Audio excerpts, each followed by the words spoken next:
Hello and welcome back to my YouTube channel. Hope you all doing well. तो आज हम यहाँ पर हिस्ट्री के कुछ क्वेश्चंस को यहाँ पर डिस्कस करेंगे। ये क्वेश्चंस देखो आपके प्रीवियस एग्जाम्स में पूछे जा चुके हैं, तो संभावना है कि आपके आगे आने वाले राज्य चयन आयोग हो गया, जिसको हम हमीरपुर बोर्ड बोलते हैं, या फिर शिमला बोर्ड में पूछे जा सकते हैं। इससे पहले हमने पार्ट 3 यानी कि 3 वीडियोज़ ऑलरेडी डिस्कस करके रखी हुई हैं। तो अगर आपने वो वाली वीडियोज़ अभी तक नहीं देखी है तो इस वीडियो के डिस्क्रिप्शन में जाएं, वहां पर हिस्ट्री क्वेश्चंस लक्ष्य सीरीज करके लिंक दिया गया होगा। उस लिंक पर क्लिक करके आप उन वीडियोस को देख सकते हैं। बाकी आज हम यहाँ पर पार्ट नंबर 4 को डिस्कस करेंगे और इन क्वेश्चंस को हम बिल्कुल डिटेल में डिस्कस करेंगे।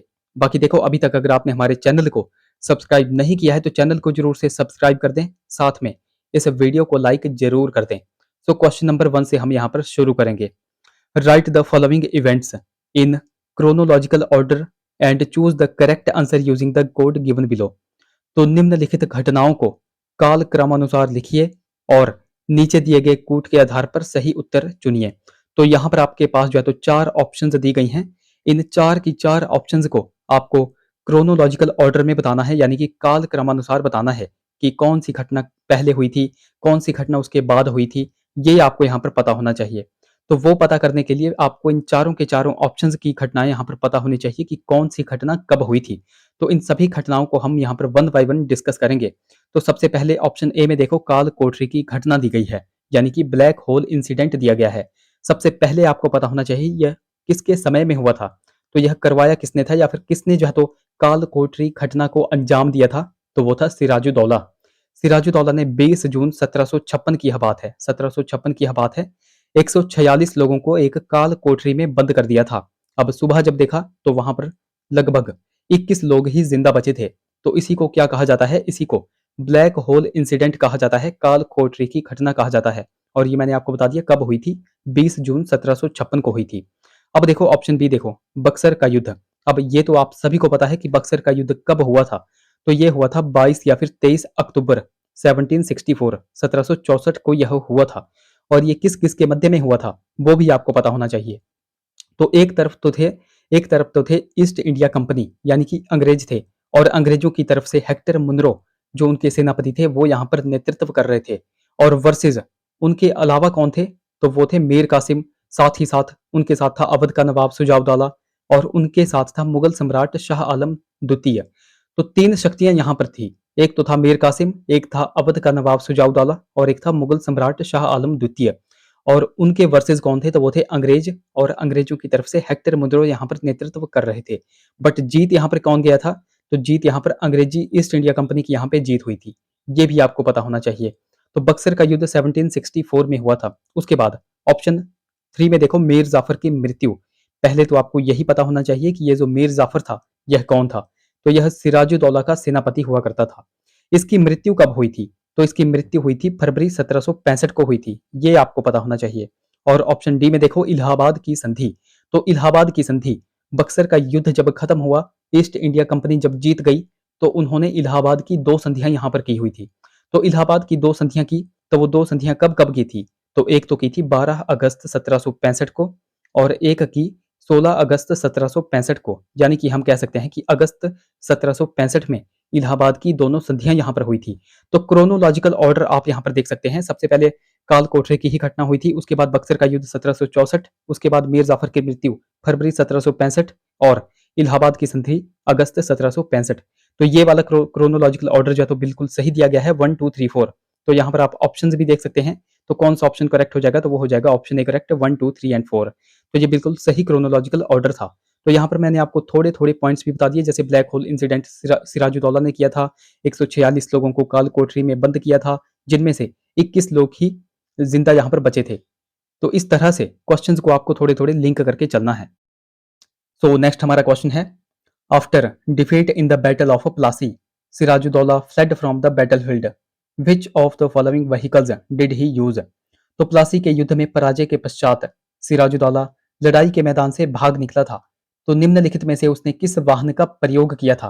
तो इस क्वेश्चन का राइट ऑप्शन जानने से पहले आपको इसकी थोड़ी सी हिस्ट्री पता होनी चाहिए कि प्लासी का युद्ध हुआ क्यों था, सिराजुद्दौला लड़ाई से क्यों भाग गया था, और जब वह भागा था तो उसने किस वाहन का प्रयोग किया था। तो पहले तो मैं आपको इसका आंसर ही यहाँ पर बता देता हूँ कि इस क्वेश्चन का राइट ऑप्शन क्या हो जाएगा, तो वो हो जाएगा ऊंट यानी कि कैमल। ऑप्शन ए देखो यहाँ पर बिल्कुल करेक्ट हो जाएगा। अब इस क्वेश्चन की थोड़ी सी हिस्ट्री, थोड़ा सा कॉन्टेक्स्ट आपको पता होना चाहिए। जैसे कि प्लासी के युद्ध की यहाँ पे बात आई है, तो एग्जैक्ट डेट आपको ध्यान में रखनी है कि प्लासी का युद्ध हुआ कब था। तो प्लासी का युद्ध हुआ था 23 जून 1757 को। मैंने आपको अभी क्या बताया कि सिराजुद्दौला ने ब्लैक होल इंसिडेंट यानी कि काल कोठरी घटना को अंजाम दिया था, और वो कब दिया था, 1756 में दिया था। उसी के एक साल बाद क्या होता है, इसी के एक साल बाद प्लासी का युद्ध हो जाता है। और ये किन किन के मध्य में होता है, तो एक तरफ तो था सिराजुद्दौला, और वर्सेस कौन थे, तो वो थे ईस्ट इंडिया कंपनी। ये आपको पता होना चाहिए। अब ये जो सिराजुद्दौला था, इसका एक सेनापति था, वो था मीर जाफर, जो हमने अभी पहले ही क्वेश्चन में डिस्कस किया। तो वह एक गद्दार सेनापति था, तो उसका सेनापति था मीर जाफर। उसके अलावा राय दुर्लभ और यारल तीफ, ये तीनों जो है तो ईस्ट इंडिया कंपनी की तरफ यहाँ पर मिल गए थे। उसके बदले में क्या हुआ था, उसके बदले में सिराजुद्दौला को हार का सामना यहाँ पर करना पड़ा था। अब आपसे ये भी क्वेश्चन एग्जाम में बनता है कि सिराज की सेना की संख्या यहाँ पर कितनी थी। तो जो सिराजुद्दौला था, उसकी सेना की संख्या थी 50,000, जबकि जो अंग्रेजी सेना थी वह कितनी थी, तो वो थी मात्र 3200। फिर भी यहाँ पर सिराजुद्दौला को हार का सामना करना पड़ा था। अब हार का सामना क्यों करना पड़ा था, क्योंकि घर का भेदी लंका ढाए। मैंने आपको बताया सिराजुद्दौला का सेनापति था मीर जाफर, उसी के साथ कौन कौन थे, तो वो थे राय दुर्लभ और एक था यारल तीफ। तो ये तीनों के तीनों किससे मिल गए थे, तो यह ईस्ट इंडिया कंपनी की तरफ मिल गए थे। और बाद में यहाँ पर सिराजुद्दौला को पता चलता है और वह युद्ध क्षेत्र से ही यहाँ पर भागने लगता है। तो सिराजुद्दौला जब भागने लगता है, अपनी पत्नी के साथ जो है तो भागने लगता है, तो सबसे पहले वह भागता है मुर्शिदाबाद में, और मुर्शिदाबाद से वह भागता है पटना की तरफ। और कैसे भागता है, किस वाहन का प्रयोग करता है, वही आपसे यहाँ पर पूछा गया था, तो वो ऊंट का प्रयोग यहाँ पर करता है। तो ये आपको पता चल गया, बट बाद में आप सभी को पता होगा। अगर आपको पता नहीं है तो मैं आपको बता दूं कि भागते भागते जो सिराजुद्दौला था, तो उसको मार दिया जाता है। किन के द्वारा मार दिया जाता है, तो ये जो सिराजुद्दौला का सेनापति था मीर जाफर, इसका पुत्र था मीरान। तो मीरान के द्वारा जो है तो सिराजुद्दौला को मार दिया जाता है। तो इस तरह से, जिस तरह से मैं क्वेश्चंस को यहाँ पर लिंक कर रहा हूँ, उसी तरह से क्वेश्चंस को आपको भी लिंक करके चलना है। और एक मोस्ट इंपॉर्टेंट क्वेश्चन यहाँ से बनता है कि किसने प्लासी के युद्ध के बारे में एक कथन दिया था, तो वो कथन आपको पहले सुनना है। तो प्लासी के युद्ध के बारे में एक कथन दिया गया था कि प्लासी एक सौदा था, जिसमें मीर जाफर और बंगाल के धनी लोगों ने नवाब को अंग्रेजों के हाथों बेच दिया था। तो ये कथन जो है तो किन्होंने दिया था, ये मोस्ट इंपॉर्टेंट क्वेश्चन है। तो ये दिया था के.एम. पनिक्कर ने। ये आपको ध्यान में रखना है, क्योंकि इस तरह के क्वेश्चंस आपके आगे आने वाले कमीशन के एग्जाम में बन सकते हैं। तो ये सारे के सारे पॉइंट्स मैंने आपको यहाँ से बताए, ये आपको यहाँ पर ध्यान में रखने हैं। बाकी वीडियो अगर आपको हेल्पफुल लग रही होगी तो जरूर से वीडियो को लाइक कर दें। तो नेक्स्ट हमारा क्वेश्चन है, which battle did open the Delhi area to Mohammad Ghori. तो किस युद्ध ने मोहम्मद गौरी के लिए दिल्ली के क्षेत्र को खोल दिया था। तो यहाँ पर आपसे सिंपल पूछा गया है कि कौन से युद्ध करने के पश्चात मोहम्मद गौरी ने दिल्ली के क्षेत्र पर कब्जा कर लिया था। तो वह कौन सा युद्ध था, तो वो थी सेकंड बैटल ऑफ तराइन, यानी कि तराइन का दूसरा युद्ध। ऑप्शन बी देखो यहाँ पर बिल्कुल करेक्ट हो जाएगा। अब इन युद्धों को जानने से पहले आपको मोहम्मद गौरी के बारे में कुछ एक बेसिक से क्वेश्चन पता होने चाहिए। जैसे कि यह कहाँ का शासक था, तो ये आपको ध्यान में रखना है कि यह गौड़ का शासक था। कहाँ का शासक था, तो यह गौड़ वंश का शासक हुआ करता था। और कब यह गौड़ का शासक बना था, वो भी आपको पता होना चाहिए। तो 1173 ईस्वी में यह गौड़ का शासक बना था। एक क्वेश्चन एग्जाम में पूछा जाता है कि मोहम्मद गौरी ने भारत पर पहला आक्रमण कब किया था। तो भारत पर इसने पहला आक्रमण भी 1173 ईस्वी में ही किया था। ये क्वेश्चन इंपॉर्टेंट है, क्योंकि ये क्वेश्चन एग्जाम में पूछा जाता है। अब इसी से संबंधित एक क्वेश्चन एग्जाम में बनता है कि कब मोहम्मद गौरी ने गुजरात पर आक्रमण किया था। अब गुजरात वाला आक्रमण क्यों इंपॉर्टेंट है, क्योंकि यहाँ पर यह पहली बार जो है तो पराजित हुआ था। अब ये गुजरात पर इसने आक्रमण किया था 1178 ईस्वी में, ये आपको ध्यान में रखना है। और उस समय गुजरात के शासक कौन थे, तो गुजरात के शासक थे भीम द्वितीय। कौन थे, भीम द्वितीय। बट यह जो है तो अल्पसंख्यक थे। तो नेतृत्व यहाँ पर जो है तो गुजरात वंश का कौन संभाल रही थी, तो इनकी माँ थी नायिका देवी। कौन थी, नायिका देवी। तो नायिका देवी के साथ देखो इनका युद्ध होता है, और नायिका देवी ने ऐसी तलवार चलाई थी कि मोहम्मद गौरी जो है तो नपुंसक होकर के युद्ध से भाग गया था। और भाग गया था, तो यहाँ पर इसको हार का सामना करना पड़ा था। ये आपको पता होना चाहिए। तो एक पॉइंट मैंने आपको बताया कि मोहम्मद गौरी ने गुजरात पर आक्रमण किया था 1178 ईस्वी में, ये आपको ध्यान में रखना है। अब जब यह भाग गया था, बाद में आता है यह 1191 में। और जब 1191 में यहाँ आता है, तो आप सभी को पता है कि तराइन का पहला युद्ध होता है 1191 में। और तराइन का पहला युद्ध होता है पृथ्वीराज चौहान और मोहम्मद गौरी के बीच में, जिसमें पृथ्वीराज चौहान यहाँ पर जीत जाता है। और उसके बाद 1192 में होता है तराइन का दूसरा युद्ध, और इसमें आप सभी को पता है कि पृथ्वीराज चौहान हार जाता है और मोहम्मद गौरी की यहाँ पे जीत हो जाती है। और मोहम्मद गौरी की जीत के साथ साथ ही जो है तो दिल्ली के क्षेत्र को यहाँ पर खोल दिया जाता है, या फिर आप कह सकते हैं कि दिल्ली के क्षेत्र पर यह कब्जा कर लेता है। और यही आपसे क्वेश्चन यहाँ पर पूछा गया था। तो जिस तरह से क्वेश्चंस को मैं यहाँ पर लिंक कर रहा हूँ, उसी तरह से क्वेश्चंस को आपको भी लिंक करके चलना है।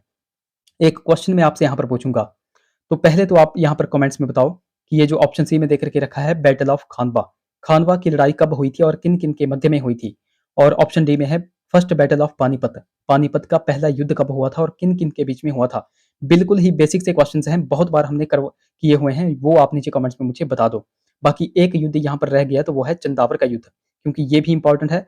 चंदावर का युद्ध भी मोहम्मद गौरी और जयचंद के बीच में हुआ था, और जयचंद गहरवाल वंश का एक शासक हुआ करता था। तो चंदावर का युद्ध होता है 1194 में, और इस युद्ध में भी मोहम्मद गौरी यहाँ पर जीत जाता है। तो ये कुछ एक बेसिक से क्वेश्चंस होते हैं जो कि आपको बार बार इनको रिवाइज करना होता है। नेक्स्ट क्वेश्चन, क्वेश्चन है हमारा, which has the earliest plotted field in the world. तो विश्व की सबसे पुरानी जोती गई भूमि कौन सी है, तो वह कौन सी थी, तो वो थी कालीबंगन। ऑप्शन डी देखो यहाँ पर बिल्कुल करेक्ट हो जाएगा। अब कालीबंगन आप सभी को पता है कि यह एक हड़प्पन साइट थी, तो हड़प्पन साइट थी यानी कि सिंधु घाटी सभ्यता की यहाँ पे बात आ गई।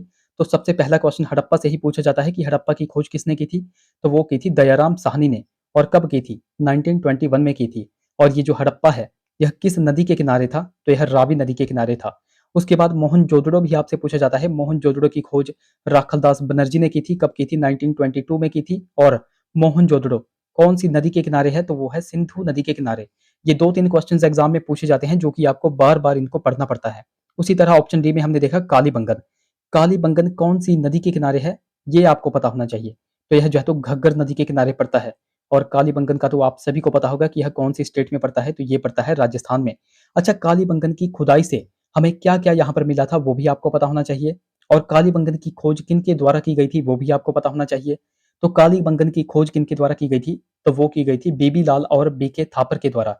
और कालीबंगन से हमें क्या-क्या प्राप्त हुआ है, तो कालीबंगन से हमें जुते हुए खेत के साक्ष्य मिले हैं, उसी के साथ हमें काली चूड़ियों के प्रमाण यहाँ से मिले हैं, और भूकंप के भी प्रमाण हमें कहाँ से मिले हैं, तो वो भी कालीबंगन से ही हमें प्राप्त हुए हैं।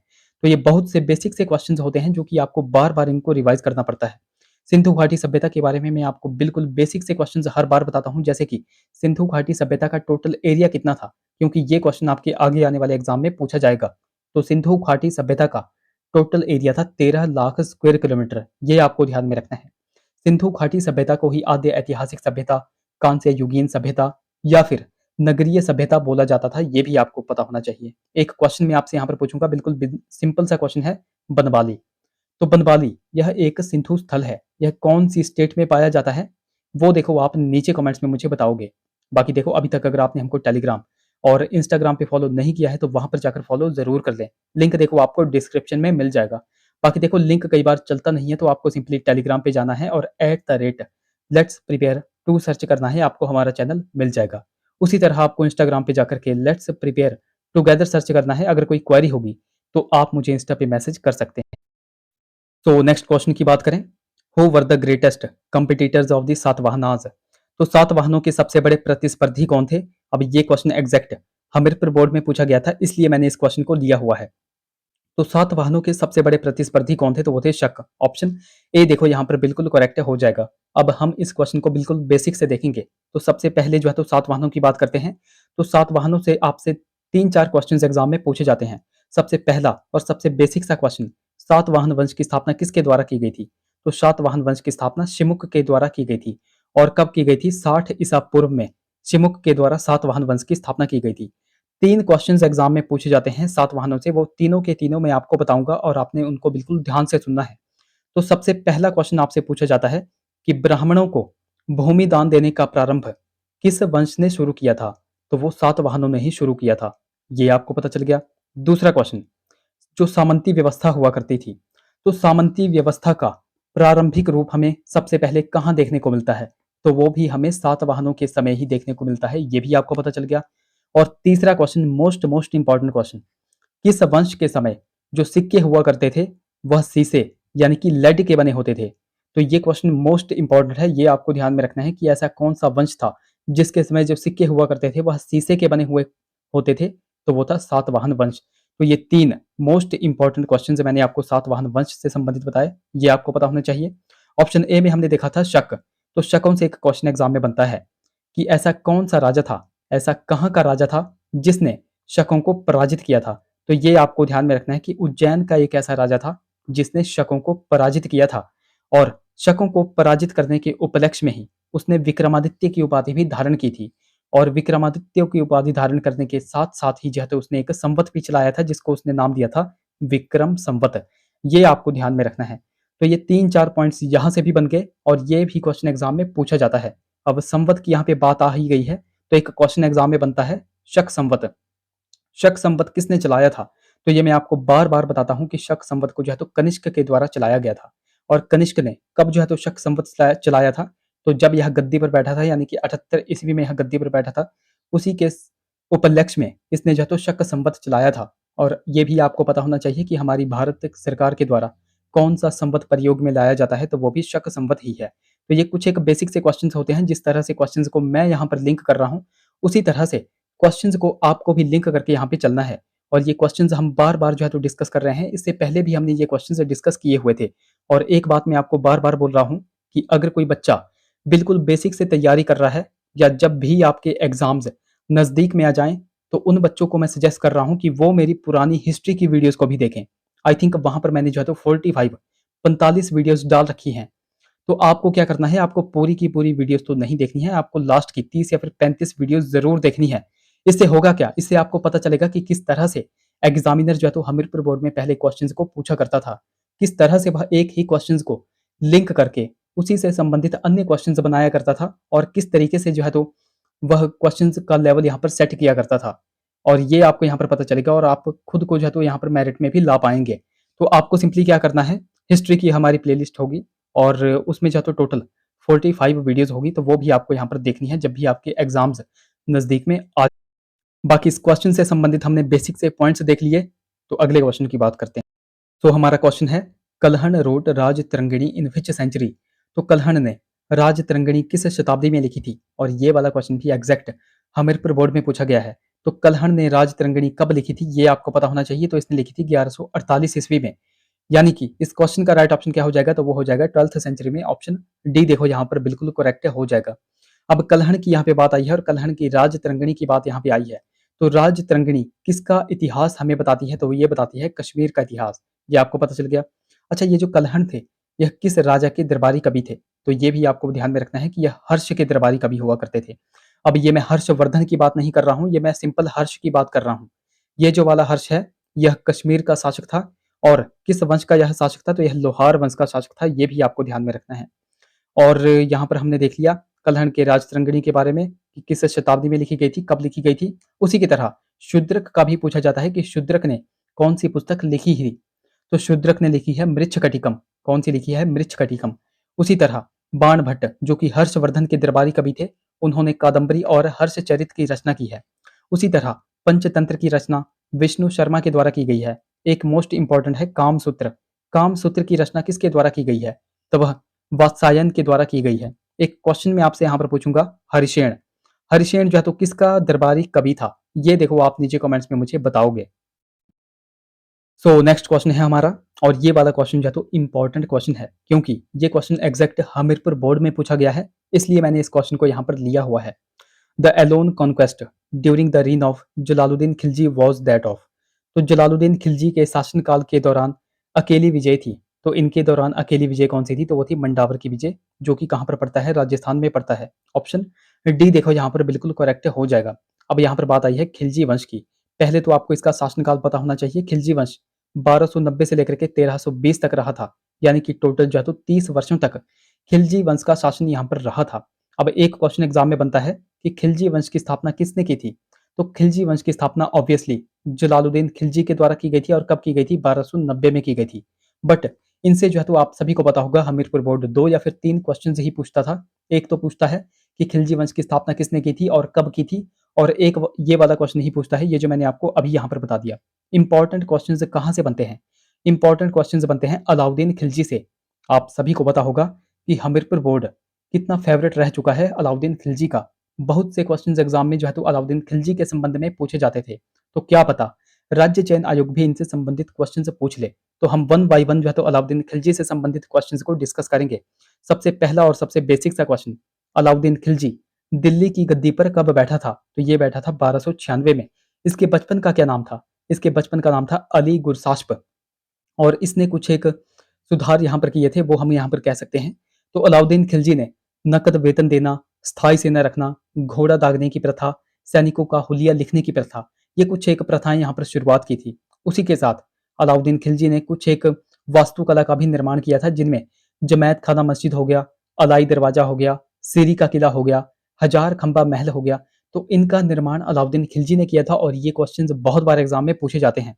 एक क्वेश्चन मैं आपको यहाँ पर बताता हूँ, अलाउद्दीन खिलजी ने कब चित्तौड़ पर आक्रमण किया था? आपने एक मूवी देखी होगी पद्मावत, उसमें भी अलाउद्दीन खिलजी ने चित्तौड़ पर आक्रमण किया था। तो वो कब किया था? 1303 में किया था। और उस समय चित्तौड़ के राजा कौन थे? तो वो थे राजा रतन सिंह। ये क्वेश्चन जो है तो इंपॉर्टेंट है और ये क्वेश्चन अब जो है तो एग्जाम में पूछा जा रहा है। तो चित्तौड़ पर जब 1303 में अलाउद्दीन खिलजी ने आक्रमण किया था, उस समय चित्तौड़ के राजा कौन थे? तो वो थे राजा रतन सिंह। और इनकी दूसरी पत्नी का क्या नाम था? तो इनकी दूसरी पत्नी थी रानी पद्मिनी। ये भी आपको ध्यान में रखना है। अलाउद्दीन खिलजी ने ही, आप सभी को पता होगा कि मूल्य नियंत्रण प्रणाली को भी शुरू किया था। तो अलाउद्दीन खिलजी की मृत्यु कब हुई थी? ये भी इंपॉर्टेंट क्वेश्चन है। तो अलाउद्दीन खिलजी की मृत्यु हुई थी 1316 में। ये सारे के सारे इंपॉर्टेंट क्वेश्चंस मैंने आपको बता दिए, ये आपको ध्यान में रखने हैं। नेक्स्ट क्वेश्चन की बात करें, who provided help and cooperation to Raja Ram Mohan Roy in his educational project? तो राजा राम मोहन रॉय को उनकी शैक्षणिक परियोजना में सहकार तथा सहायता किसने की थी? तो वह किन्होंने की थी? तो वो थे डेविड हेयर। आपको पता होना चाहिए कि डेविड हेयर के सहयोग से ही जो है तो कलकत्ता में हिंदू कॉलेज की स्थापना राजा राम मोहन रॉय के द्वारा की गई थी। ये आपको पता चल गया। राजा राम मोहन रॉय की यहाँ पे बात आई है, तो राजा राम मोहन रॉय से आप सभी को पता है बहुत से क्वेश्चंस एग्जाम में पूछे जाते हैं।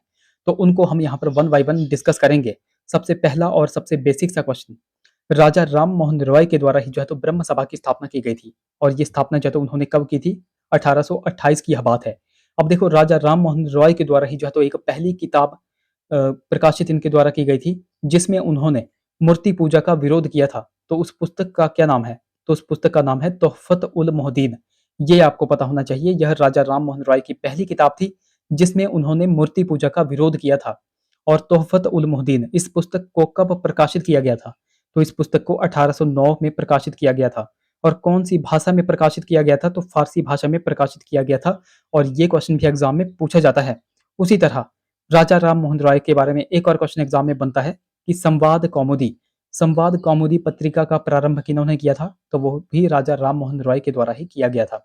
इन्हीं के द्वारा आत्मीय सभा की स्थापना 1814 में की गई थी। इन्हीं के द्वारा वेदांत सोसाइटी की स्थापना 1816 में की गई थी।